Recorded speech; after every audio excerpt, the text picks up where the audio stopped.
Distinction de base, vous avez probablement tous déjà vu ça dans vos cours de philosophie. Les faits, de manière très globale, on définit ça par ce qui est, dans le fond. Ce qu'on peut constater, les jugements descriptifs vont concerner les faits qu'on peut voir les plus directement. Par exemple, c'est un fait que les tables ici dans cette classe sont bleues. Okay? Donc ça, c'est quelque chose, quand je dis ça, je fais une description, je dis ce qui est, les choses telles qu'elles sont. Mais supposons qu'on aurait des raisons de considérer que le bleu, c'est une mauvaise couleur. Okay? Supposons qu'on aurait des raisons de considérer ça, et que là, on disait, mais, ou supposons qu'on était au moment où il faut décider de quelle couleur on met les tables dans la classe, bien là, on pourrait se poser la question de quelle couleur les tables devraient être. Et quand on se pose cette question-là concernant ce qui doit être, là, on s'intéresse, on tombe dans le domaine des valeurs, dans le domaine de ce qui doit être. Et là, bon, la couleur des tables, ce ne sera pas nécessairement une préoccupation éthique, peut-être plus esthétique, quoique peut-être on pourrait trouver des considérations éthiques indirectes pour ça. Donc, dans le fond, deux grands domaines de réflexion, le domaine des descriptions, des prédictions et des explications, et ça, c'est ce que cherche à faire la science. La science cherche à décrire la structure de l'univers. Elle cherche à prédire comment les phénomènes naturels vont se comporter. Si je lançais la télécommande dans les airs, on pourrait faire des prédictions concernant ce qui se produirait et expliquer ces phénomènes-là, expliquer pourquoi la télécommande tomberait si je la lançais dans les airs avec une théorie qui a été développée et qui a été appuyée, corroborée par des observations. Donc ça, c'est le domaine de la science. Le domaine des valeurs, qui concerne davantage l'éthique, la politique, est un domaine qui s'intéresse à formuler des évaluations. Donc, ce qui est bon, ce qui est mauvais, ce qui est beau, ce qui est laid, ce qui est souhaitable, ce qui n'est pas souhaitable, ou des prescriptions, ce qu'on devrait faire, ce qui devrait être fait, ce qu'il faudrait faire. Okay? Donc, ici, quand on fait des prescriptions, on vise à ce que le monde s'accorde avec nos idées, alors que quand on décrit les faits, on cherche à ce que nos idées s'accordent avec ce qui en est dans le monde. Okay? Donc ça, c'est les deux grands domaines dont je vais vous parler. Et pourquoi je vous les définis? Parce que je vais aborder avec vous la question de la relation, du type de relation qu'il peut y avoir entre les deux. Okay? Donc, dans le fond, et ça, c'est en lien avec le thème du concours philosophie de cette année, parce que je pense qu'une des motivations pour cette série de conférences, c'est le thème du concours philosophie. Qui a entendu parler du concours philosophie? OK. Je m'attendais à ce que vous en ayez entendu parler un peu plus. Je suis sûr que vous en avez entendu parler, mais que vous n'étiez peut-être pas aussi attentif que, j'imagine que ça, c'est vos profs là, ici, que vos profs auraient souhaité. OK. Donc, en gros, je ne sais pas si je commence par la meilleure raison de participer, okay, c'est que vous pouvez gagner jusqu'à combien? 1 500 $, je crois. OK, c'est ça. Okay, ils ne seront pas contents que je dise que c'est la meilleure raison de participer. Okay. C'est, dans le fond, il y a un thème où vous écrivez une dissertation et le thème, et vous pouvez gagner des prix en faisant ça. Et le thème, c'est les valeurs de la science, si je ne m'abuse. Quelle est la valeur de la science? Okay, donc, dans le fond, c'est un thème qui porte sur la relation entre la science et les valeurs. Et un début de ma conférence, c'est de vous donner des pistes de réflexion pour que vous vous engagiez dans, si le cœur vous en dit, que vous participiez au concours. Donc, la science n'a pas pour objet de se prononcer sur les valeurs. La science, c'est ce qui s'intéresse aux faits, mais néanmoins, on peut se poser certaines questions sur la relation entre les sciences et les valeurs. Et j'ai mis 3 grandes questions qu'on peut se poser. Quelle est la valeur? Quelle valeur a la recherche scientifique? Pourquoi il faudrait faire de la science? Quand on se pose cette question-là, ça, ce n'est pas une question scientifique, c'est une question de valeur. Il faudrait faire de la science. C'est une prescription, c'est un énoncé prescriptif. Ça se prononce sur ce qu'on devrait faire. La science se fonde-t-elle sur des valeurs? Et les diverses sciences véhiculent-elles des valeurs? Donc, 3 questions que je vais principalement aborder aujourd'hui. Donc, la première, sur quelle valeur a la recherche scientifique? Bien, en général, il y a 2 grands types de réponses qu'on peut donner à cette question-là. On peut soit dire que la science elle a une valeur intrinsèque, ou soit qu'elle a une valeur strictement instrumentale. Pourquoi, en ce moment, j'accorde la valeur à ma télécommande? Pourquoi je suis content de l'avoir? Pour pouvoir changer mes diapositives. Supposons que demain, ils arrivent ici et j'ai secrètement brisé la télécommande et qu'elle ne fonctionne plus. Et là, il y a des conférenciers qui veulent faire une conférence. Est-ce qu'il va être encore intéressé à voir la télécommande? Pourquoi? Elle va être brisée et donc, qu'est-ce qu'elle ne pourra plus faire? Elle ne pourra plus changer les diapositives. Ce type de valeur-là, c'est ce qu'on appelle une valeur instrumentale, une valeur qu'on accorde à quelque chose en tant que moyen d'atteindre un but. Okay? Donc, la télécommande est un moyen de changer mes diapositives. Si la télécommande cesse de pouvoir accomplir, de pouvoir servir ce moyen-là, qu'est-ce qu'on fait avec la télécommande? Supposons qu'on ne peut plus la réparer. On s'en débarrasse. Okay? On espère que ce soit recyclable. J'ai l'impression que ce genre de truc-là, c'est difficilement recyclable. Okay? Mais l'idée, c'est que on ne conserve... Quand quelque chose a une valeur strictement instrumentale, une valeur en tant que moyen, si l'utilité disparaît, si ça cesse de pouvoir être un moyen, la valeur disparaît complètement. Okay? Et on s'en débarrasse, on la détruit. Okay? Mais supposons... Okay? Puis là, je vais faire attention à ma formulation parce que d'habitude, je ne suis pas filmé quand je présente cet exemple-là. Okay? Donc, il me suffit de fermer la porte. Mais, et là, je peux dire ça sans trop de risques. Supposons que je dirais, les personnes âgées, elles ne servent plus à rien, on devrait les éliminer. Est-ce que vous croyez que ce serait une idée qui serait jugée acceptable? Non. Pourquoi? OK, tu dis que c'est des êtres vivants, et les êtres vivants, ce n'est pas comme des télécommandes. C'est quoi la différence? Ce serait quoi la différence? Pourquoi je pourrais jeter aux poubelles ma télécommande alors qu'on ne pourrait pas jeter aux poubelles les personnes âgées? OK, parce qu'ils n'ont pas la même valeur. En quel sens? OK, quand je dis les personnes âgées, elles ne sont plus utiles, on peut donc s'en débarrasser. C'est comme si je disais, leur valeur, c'est strictement une valeur instrumentale. Ils sont des moyens d'atteindre des buts. Et quand ils cessent d'être utiles à l'atteinte de ces buts-là, ils perdent leur valeur. Okay? Mais en général, ce n'est pas ce qu'on considère. On considère que les personnes âgées et que les personnes en général n'ont pas seulement qu'une valeur instrumentale, mais ont l'autre type de valeur dont je vais vous parler, qui est la valeur intrinsèque. Qui est que les personnes âgées ou que les personnes en général ont une valeur qui est indépendante de leur utilité. Okay? C'est important pour nous d'être utiles dans la vie, donc on veut avoir une valeur instrumentale pour les autres, mais on ne veut pas être réduit à notre valeur instrumentale. On veut être respecté. Il y en a qui ont dit comme des personnes, okay? Parce qu'en général, les personnes, on considère qu'on a le devoir de raccorder une valeur intrinsèque et non pas seulement instrumentale. Et pourquoi je fais ce détour dans la définition de ces deux concepts-là? C'est parce que quand on se pose la question « quelle est la valeur de la science », bien, il y a deux grandes réponses possibles. On peut soit dire, comme Aristote, que la connaissance pour l'être humain est une fin en soi.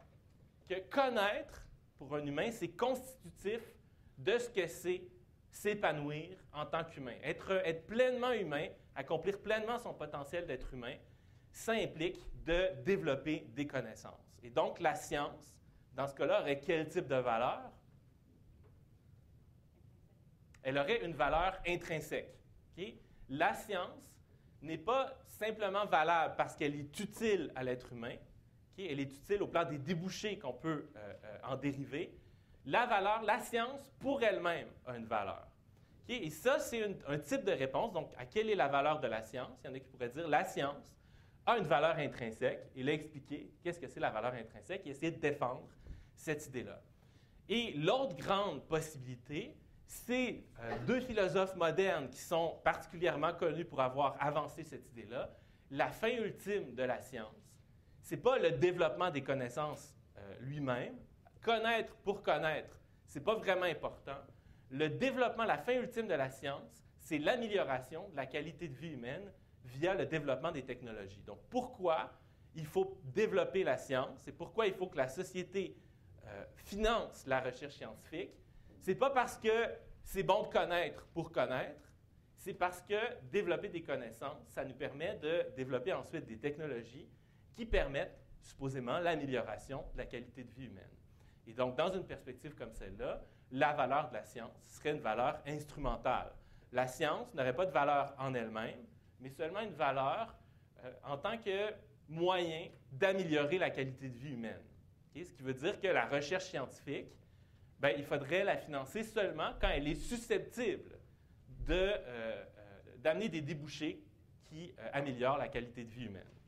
Okay? Donc, ça, c'est une première grande question sur la relation entre les valeurs et la science. Quelle est la valeur de la science? La science a-t-elle une valeur intrinsèque ou une valeur instrumentale? Mais il y a aussi d'autres questions qu'on peut se poser. Une autre question, c'est, mais la science, est-ce qu'elle se fonde elle-même sur des valeurs? Okay, et là, ça remettrait plus fortement en question l'idée d'une autonomie entre la science et les valeurs, puisque si on dit finalement, les sciences se fondent sur des valeurs, bien, ça voudrait dire qu'il n'y a pas d'autonomie entre les deux, qu'il faut d'abord identifier quelles sont les valeurs et que c'est les valeurs qui déterminent quelle est une bonne pratique scientifique.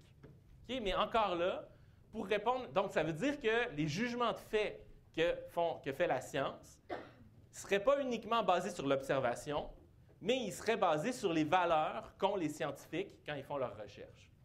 Okay? Et là, quand on avance des idées comme celle-là, bien, il faut encore là faire des distinctions. Okay? Pour penser clairement, il faut distinguer des concepts, des possibilités, pour ne pas rester dans des affirmations vagues. Et donc, une première distinction qu'on peut faire, c'est une distinction entre des valeurs qu'on appelle épistémiques. Épistémique, ça vient d'épistémé, qui est relatif à la connaissance. Okay? Donc, des valeurs qui sont relatives au développement de la connaissance elle-même. Des valeurs qui sont fort probablement au fondement de la science. Quand on développe des théories scientifiques, on veut des théories qui ont une certaine cohérence, qui amènent une unité dans les phénomènes naturels. Dans le fond, plusieurs phénomènes qui ont l'air indépendants, si on réussit à les expliquer avec une seule et même théorie, on considère que c'est un avancement scientifique. C'est une des principales raisons pourquoi on a considéré que la physique de Newton était un avancement scientifique. Il expliquait des phénomènes disparates, apparemment disparates sur la base d'une même théorie, les marées, les mouvements des planètes et le fait que les objets tombent. Qui, à première vue, il n'y a aucune raison de croire que ces phénomènes-là soient reliés, mais Newton développe une théorie extrêmement géniale qui unifie ces phénomènes-là sous une même théorie. Simplicité. Si vous avez une théorie extrêmement complexe et que vous pouvez accomplir le même travail avec une théorie plus simple, en général, on va considérer qu'il est préférable d'adopter la théorie plus simple. Critères de vérité, on veut des théories scientifiques qui sont vraies, qui sont idéalement vérifiables. Des fois, c'est difficile. Souvent, on se rabat sur un autre critère, c'est-à-dire falsifiable. On ne peut pas prouver que la théorie est vraie, elle est très plausible, mais on sait comment vérifier qu'elle est fausse. Et on a fait l'expérience qui prouverait qu'elle est fausse, et l'expérience n'a pas montré qu'elle était fausse. Donc, ça augmente la confiance qu'on peut légitimement avoir envers notre théorie.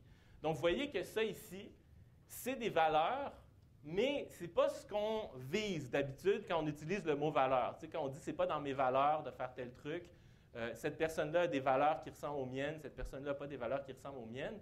Quand on se pose la question, quand on se questionne sur les valeurs, ce qui est en jeu beaucoup plus davantage, c'est les valeurs éthiques et politiques. Okay? C'est que dans le fond, c'est là que les gens vont avoir davantage de débats concernant les valeurs.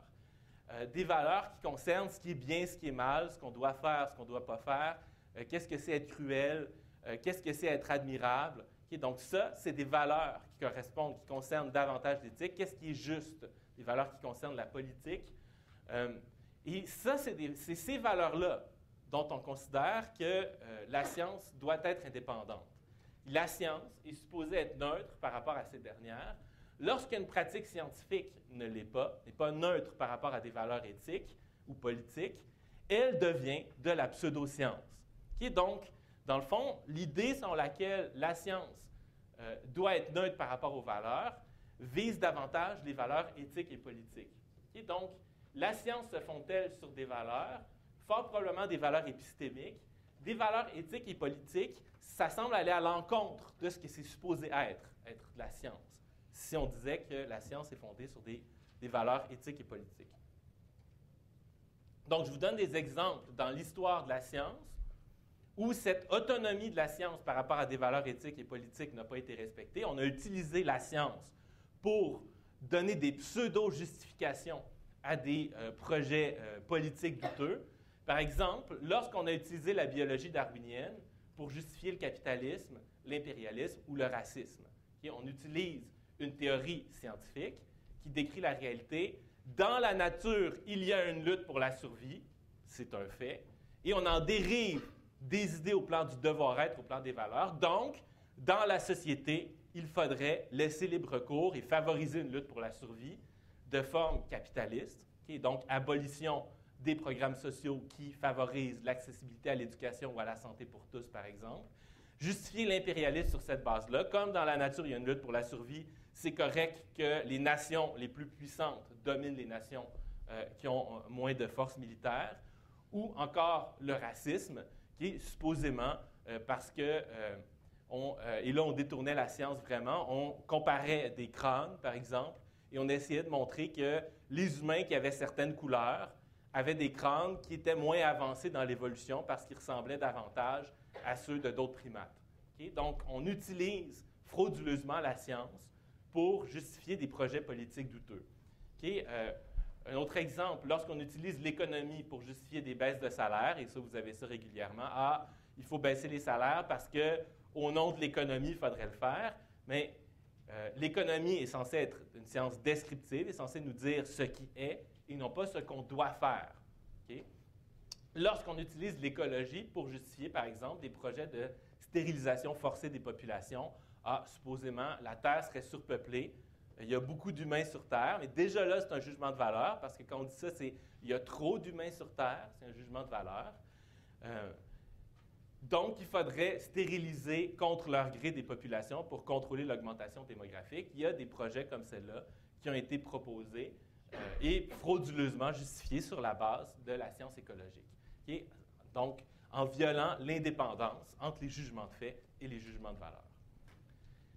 Okay, mais une nuance importante par rapport à ce que je viens de dire. Donc, je viens de dire la science doit être autonome par rapport aux valeurs, mais c'est plus compliqué que ça parce qu'il existe des sciences qui sont orientées vers l'action, c'est-à-dire des sciences qui présupposent légitimement des valeurs. Et ici, j'aurais dû rajouter des valeurs éthiques, voire politiques.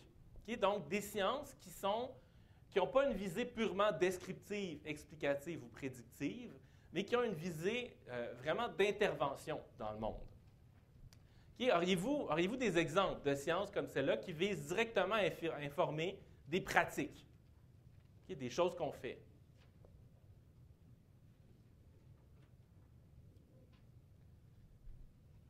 Okay, moi, j'ai un exemple ici. J'imagine que vous êtes tous déjà allés à l'hôpital, okay, voir des médecins. Les médecins ont étudié la science.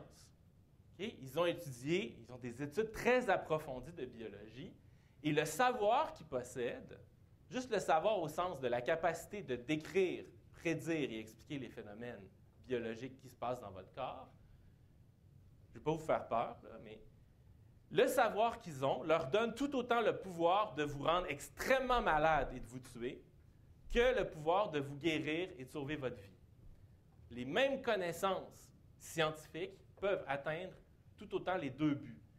La différence entre un vrai médecin et un médecin comme celui-là, okay, je ne vous souhaite pas de le rencontrer, ce n'est pas au plan des connaissances, c'est au plan des objectifs qui sont visés. Pourquoi un vrai médecin ne fait pas ça ici, alors que ses connaissances scientifiques lui permettent totalement de le faire extrêmement efficacement et beaucoup plus efficacement que des gens qui ne sont pas formés en médecine pourraient le faire? Parce que la pratique médicale, la médecine, est une science qui est orientée vers l'action et ces actions-là sont dictées par des valeurs qui sont en arrière-plan de cette science-là. Ce n'est pas une science qui vise simplement à comprendre les phénomènes biologiques, c'est une science qui vise à intervenir pour atteindre un but qui est la santé et qui est l'augmentation de l'espérance de vie. Okay? Donc, la médecine guérit et sauve des vies parce que ce sont les buts qui indiquent les valeurs éthiques fondatrices de sa discipline. Okay? Donc là, on a une science qui intègre des valeurs. Mais pourquoi elle intègre des valeurs? Parce que c'est une science pratique, une science qui est orientée vers l'action.